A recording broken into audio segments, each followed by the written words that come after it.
Olá, tudo bem? Espero que sim. Vamos para a nossa leitura bíblica? Livro de Gênesis, capítulo 41. O sonho do faraó. 2 anos inteiros se passaram e o faraó sonhou que estava em pé na margem do rio Nilo. Em seu sonho, viu 7 vacas gordas e saudáveis saírem do rio e começarem a pastar no meio dos juncos. Em seguida, viu outras 7 vacas saírem do Nilo. Eram feias e magras e pararam junto das vacas gordas à beira do rio. Então as vacas feias e magras comeram as 7 vacas gordas e saudáveis. Nessa parte do sonho, o faraó acordou. Depois, voltou a dormir e teve outro sonho. Dessa vez, viu 7 espigas de trigo cheias e boas que cresciam em um só talo. Em seguida, apareceram mais 7 espigas, mas elas eram murchas e ressequidas pelo vento do leste. Então, as espigas miúdas engoliram as 7 espigas cheias e bem formadas. O faraó acordou novamente e percebeu que era um sonho. Na manhã seguinte, perturbado com os sonhos, o faraó chamou todos os magos e os sábios do Egito. Contou-lhes os sonhos, mas ninguém conseguiu interpretá-los. Por fim, o chefe dos copeiros se pronunciou. Hoje eu me lembro do meu erro, disse ao faraó. Algum tempo atrás, o Senhor cirou com o chefe dos padeiros e comigo e mandou prender-nos no palácio do capitão da guarda. Certa noite, o chefe dos padeiros e eu tivemos cada um sonho, e cada um tinha o seu significado. Estava conosco na prisão um rapaz hebreu que era escravo do capitão da guarda. Contamos a ele nossos sonhos e ele explicou o que cada um significava. E tudo aconteceu exatamente como ele havia previsto. Fui restaurado ao meu cargo de chefe dos copeiros e o chefe dos padeiros foi enforcado em público. Na mesma hora, o faraó mandou chamar José e ele foi trazido depressa da prisão. Depois de barbear-se e trocar de roupa, apresentou-se ao faraó. Disse o faraó a José: tive um sonho esta noite e ninguém aqui conseguiu me dizer o que ele significa. Soube, porém, que ao ouvir um sonho você é capaz de interpretá-lo.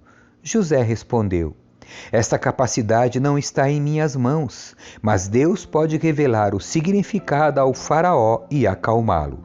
Então o faraó contou o sonho a José. Em meu sonho, eu estava em pé na margem do rio Nilo, vi 7 vacas gordas e saudáveis saírem do rio e começarem a pastar no meio dos juncos. Em seguida, vi saírem do rio 7 vacas feias e magras que pareciam doentes. Nunca vi animais tão horríveis em toda a terra do Egito. Essas vacas feias e magras comeram as 7 vacas gordas.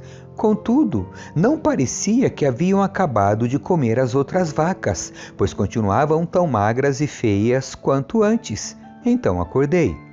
Em meu sonho também vi 7 espigas de trigo cheias e boas que cresciam em um só talo. Em seguida, apareceram outras 7 espigas, mas elas eram murchas, miúdas e ressequidas pelo vento do leste. As espigas miúdas engoliram as 7 espigas saudáveis. Contei os sonhos aos magos, mas ninguém foi capaz de dizer o que significam. José respondeu: os 2 sonhos do faraó significam a mesma coisa. Deus está dizendo ao faraó de antemão o que ele vai fazer. As 7 vacas saudáveis e as 7 espigas de trigo cheias representam 7 anos de prosperidade. As 7 vacas feias e magras e as 7 espigas miúdas e ressequidas pelo vento do leste representam 7 anos de fome. Acontecerá exatamente como eu descrevi, pois Deus revelou ao faraó de antemão o que ele vai fazer. Os próximos 7 anos serão um período de grande prosperidade em toda a terra do Egito. Depois, haverá 7 anos de fome tão grande que toda essa prosperidade será esquecida no Egito, pois a fome destruirá a terra. A escassez de alimento será tão terrível que apagará até a lembrança dos anos de fartura. Quanto aos fatos de terem sido dois sonhos parecidos, significa que esses acontecimentos foram decretados por Deus e Ele os fará ocorrer em breve. Portanto, o faraó deve encontrar um homem inteligente e sábio e encarregá-lo de administrar o Egito. O faraó também deve nomear supervisores sobre a terra para que recolham 1/5 de todas as colheitas durante os 7 anos de fartura. Encarregue-os de juntar todo o alimento produzido nos anos bons que virão e levá-los para os armazéns do faraó. Mande-os estocar e guardar os cereais para que haja mantimentos nas cidades. Desse modo, quando os 7 anos de fome vierem sobre a terra do Egito, haverá comida suficiente. Assim, a fome não destruirá a terra. O faraó coloca José no poder. O faraó e seus oficiais gostaram das sugestões de José. Por isso, o faraó perguntou aos oficiais: será que encontraremos alguém como este homem? Sem dúvida, há nele o Espírito de Deus. Então o faraó disse a José: uma vez que Deus lhe revelou o significado dos sonhos, é evidente que não há ninguém tão inteligente ou sábio quanto você. Ficará encarregado da minha corte, e todo o meu povo obedecerá às suas ordens. Apenas eu, que ocupo o trono, terei uma posição superior à sua. O faraó acrescentou: eu o coloco oficialmente no comando de toda a terra do Egito. Então o faraó tirou do dedo o seu anel com o selo real e o pôs no dedo de José. Mandou vesti-lo com roupas de linho fino e pôs uma corrente de ouro em seu pescoço. Também o fez andar na carruagem reservada para quem era o segundo no poder e, por onde José passava, gritava-se a ordem: ajoelhem-se! Assim o faraó colocou José no comando de todo o Egito e lhe disse: eu sou o faraó, mas ninguém levantará a mão ou o pé em toda a terra do Egito sem a sua permissão. O faraó deu a José um nome egípcio, Zafenate-Paneia. Também lhe deu uma mulher que se chamava Azenate. Ela era filha de Potífera, sacerdote de On. Assim, José recebeu autoridade sobre todo o Egito. Tinha 30 anos quando começou a servir na corte do faraó, o rei do Egito. Depois de sair da presença do faraó, José foi inspecionar toda a terra do Egito. Como previsto, durante 7 anos a terra produziu fartas colheitas. Ao longo desse tempo, José juntou todas as colheitas do Egito e armazenou nas cidades os cereais produzidos nos campos ao redor. Armazenou uma quantidade imensa de cereais como a areia do mar. Por fim, parou de manter registros, pois havia demais para medir. Durante esse tempo, antes do primeiro ano de fome, José e sua mulher Azenate, filha de Potífera, sacerdote de On, tiveram 2 filhos. José chamou o filho mais velho de Manassés, pois disse: Deus me fez esquecer todas as minhas dificuldades e toda a família de meu pai. José chamou o segundo filho de Efraim, pois disse: Deus me fez prosperar na terra da minha aflição. Por fim, terminaram 7 anos de colheitas fartas em toda a terra do Egito e começaram 7 anos de fome, como José havia previsto. A fome também afetou as regiões vizinhas, mas havia alimento de sobra em todo o Egito. Depois de algum tempo, porém, a fome também se espalhou pelo Egito. Quando o povo clamou ao faraó para que lhe desse alimento, ele respondeu a todos os egípcios: dirijam-se a José e sigam as instruções dele.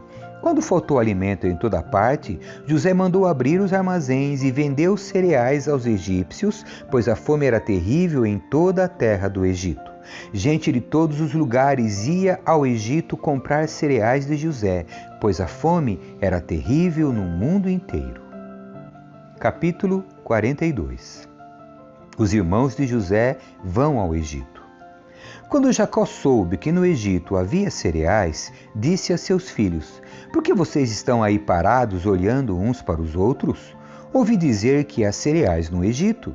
Desçam até lá e comprem cereais em quantidade suficiente para nos mantermos vivos. Do contrário, morreremos. Então os 10 irmãos mais velhos de José desceram ao Egito para comprar cereais. Mas Jacó não deixou Benjamim, o irmão mais novo de José, ir com eles, pois tinha medo que algum mal lhe acontecesse. Os filhos de Jacó chegaram ao Egito junto com outros para comprar mantimentos, porque também havia fome em Canaã.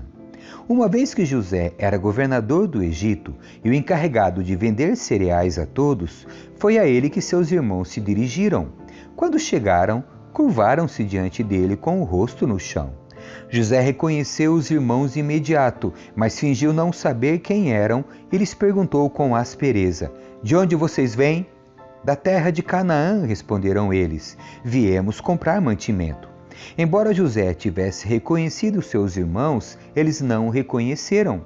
José se lembrou dos sonhos que tivera a respeito deles muitos anos antes e lhes disse: "Vocês são espiões, vieram para descobrir os pontos fracos de nossa terra." "Não, meu senhor", responderam eles. "Seus servos vieram apenas para comprar mantimentos. Somos todos irmãos, membros da mesma família. Somos homens honestos, meu senhor, e não espiões." Mas José insistiu: "São espiões, sim. Vieram para descobrir os pontos fracos de nossa terra."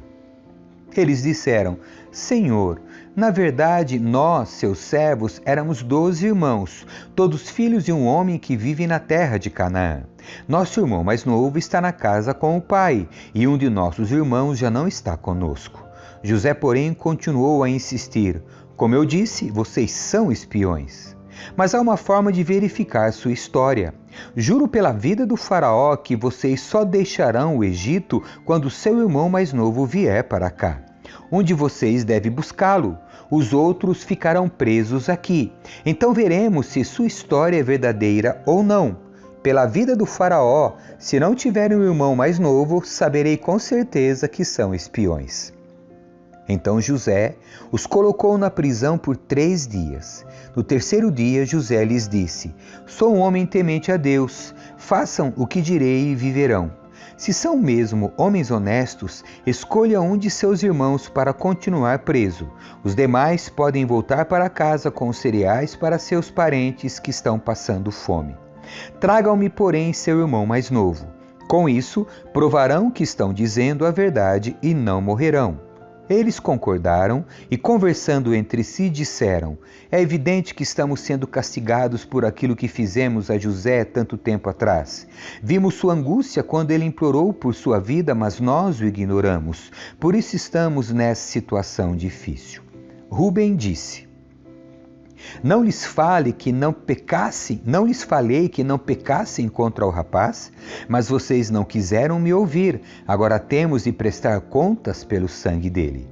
Não sabiam, porém, que José os entendia, pois falava com eles por meio de um intérprete. José se afastou dos irmãos e começou a chorar.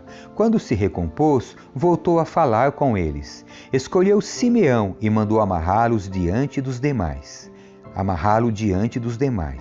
Em seguida, José ordenou que seus servos enchessem de cereais os sacos que os irmãos haviam trazido e, em segredo, devolvessem o pagamento, colocando o dinheiro na boca de cada saco. Também mandou que lhes dessem mantimentos para a viagem e assim fizeram.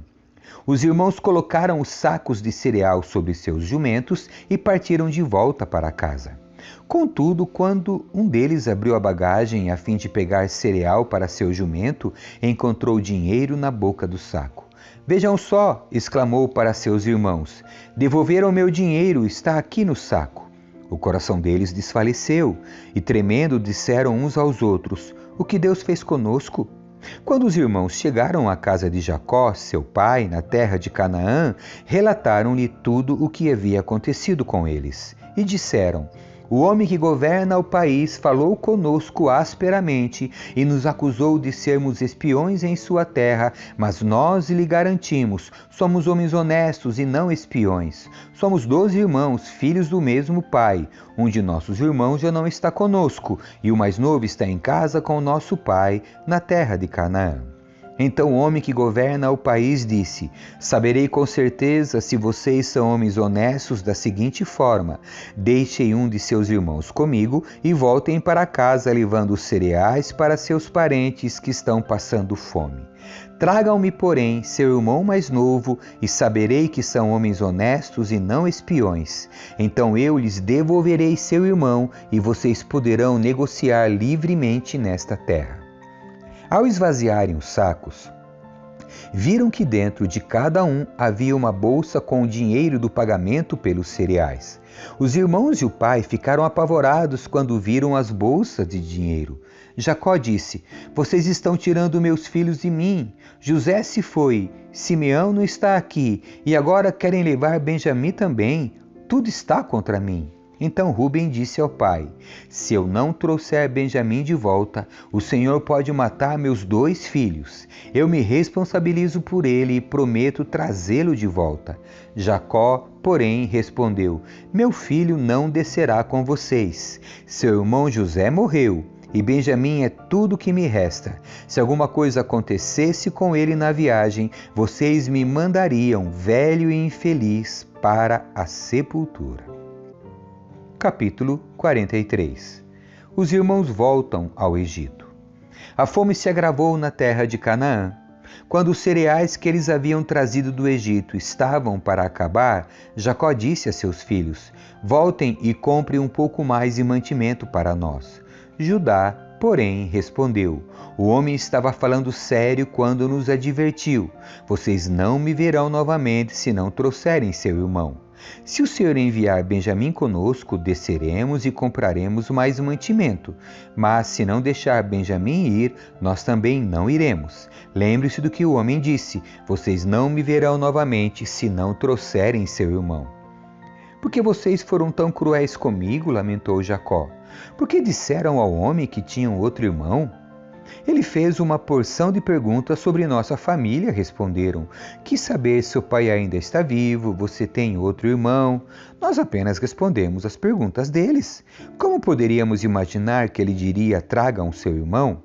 Judá disse a seu pai: deixe o rapaz ir comigo e partiremos. Do contrário, todos nós morreremos de fome, e não apenas nós, mas também nossos pequeninos. Garanto pessoalmente a segurança dele. O Senhor pode me responsabilizar se eu não o trouxer de volta. Carregarei a culpa para sempre.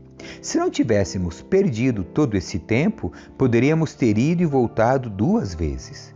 Por fim, Jacó, seu pai, lhes disse: se não há outro jeito, pelo menos façam o seguinte: coloquem na bagagem os melhores produtos desta terra: bálsamo, mel, especiarias e mirra, pistache e amêndoas, e levem de presente para o homem. Levem também o dobro do dinheiro que foi devolvido, pois alguém deve tê-lo colocado nos sacos por engano. Depois, peguem seu irmão e voltem àquele homem. Que o Deus Todo-Poderoso lhes conceda misericórdia quando estiverem diante daquele homem, para que ele libere Simeão e deixe Benjamim voltar. Mas, se devo perder meus filhos, que assim seja. Então os homens pegaram os presentes de Jacó e o dobro do dinheiro e partiram com Benjamim. Por fim, chegaram ao Egito e se apresentaram a José. Quando José viu Benjamim com eles, disse ao administrador de sua casa: esses homens almoçarão comigo ao meio-dia. Leve-os ao palácio, matem um animal e prepare um grande banquete. O homem fez conforme José ordenou e os levou ao palácio de José. Quando os irmãos viram que estavam sendo levados à casa de José, ficaram apavorados. É por causa do dinheiro que alguém colocou de volta nos sacos da outra vez que estivemos aqui, disseram uns aos outros. Ele planeja nos acusar de roubo e depois nos prender, nos tornar escravos e tomar nossos jumentos. O banquete no palácio de José. À entrada do palácio, os irmãos se dirigiram ao administrador de José e lhe disseram: ouça, senhor, viemos ao Egito anteriormente para comprar mantimentos. No caminho de volta para casa, paramos para pernoitar e abrimos os sacos. Descobrimos que o dinheiro de cada um, a quantia exata que havíamos pago, estava na boca do saco. Trouxemos o dinheiro de volta. Aqui está. Também trouxemos mais dinheiro para comprar mantimentos. Não fizemos ideia de quem colocou o dinheiro nos sacos. Fiquem tranquilos, disse o administrador. Não tenham medo.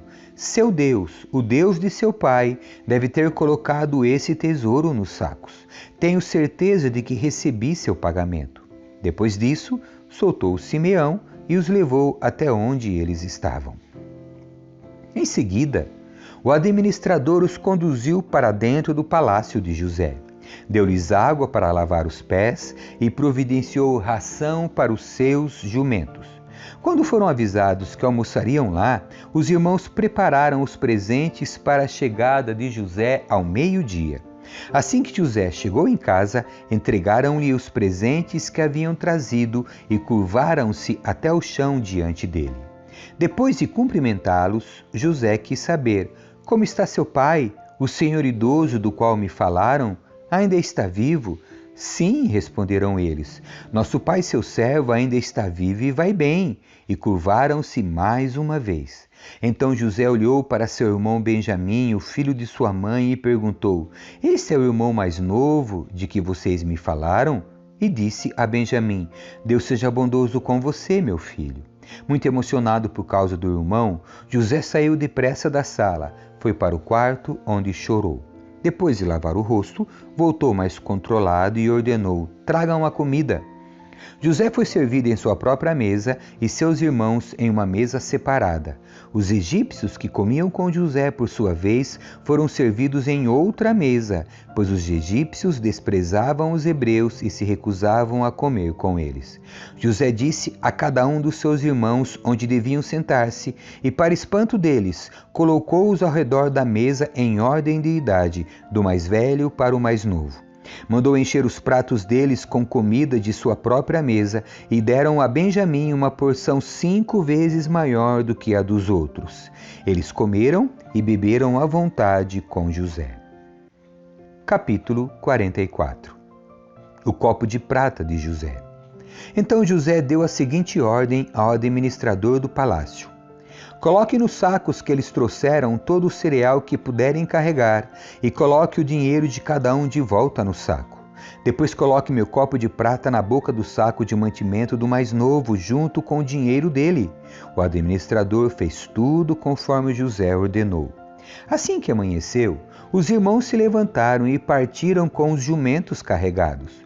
Quando haviam percorrido apenas uma distância curta e mal haviam saído da cidade, José disse ao administrador do palácio: vá atrás deles e detenha-os. Quando os alcançar, diga-lhes: por que retribuíram o bem com o mal?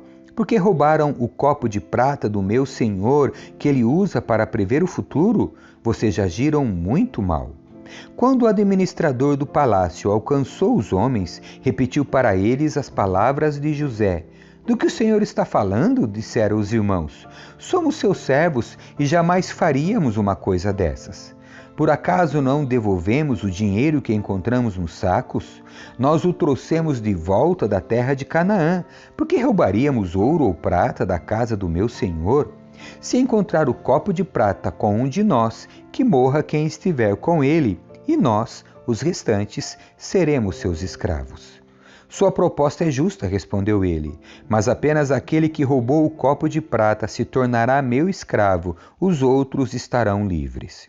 Sem demora, eles descarregaram os sacos e os abriram. O administrador do palácio examinou a bagagem de cada um, começando pelo mais velho até o mais novo, e o copo foi encontrado no saco de mantimento de Benjamim.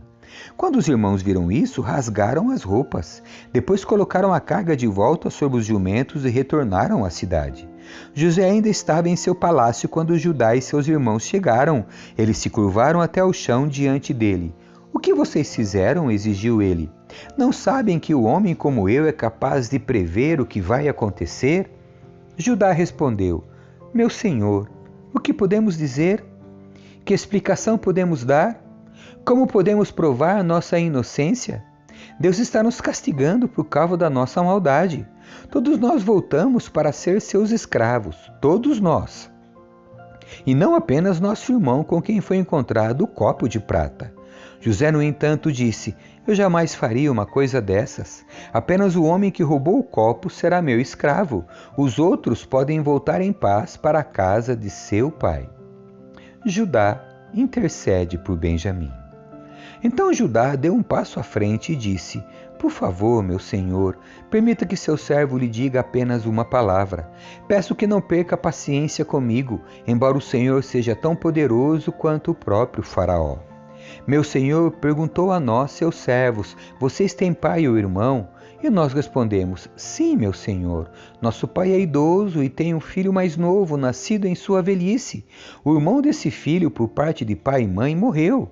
Ele é o único filho de sua mãe e nosso pai o ama muito.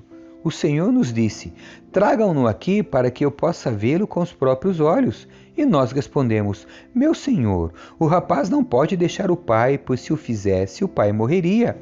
Mas o Senhor nos disse: vocês não me verão novamente se não trouxerem seu irmão.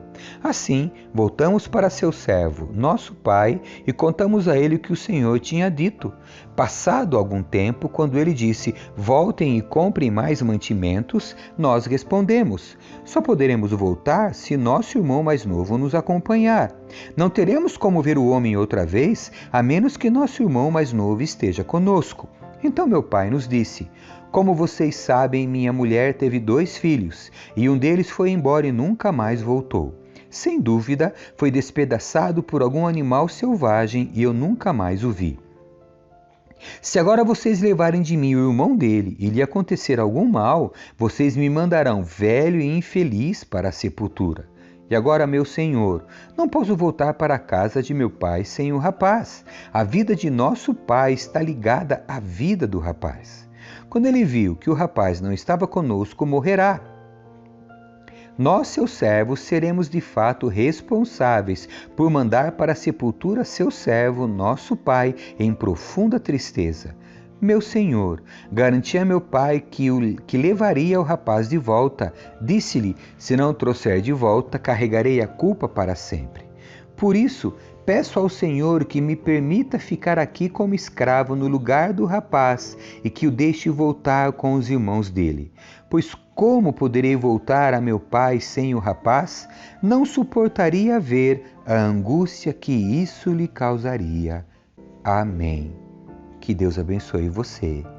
Tchau.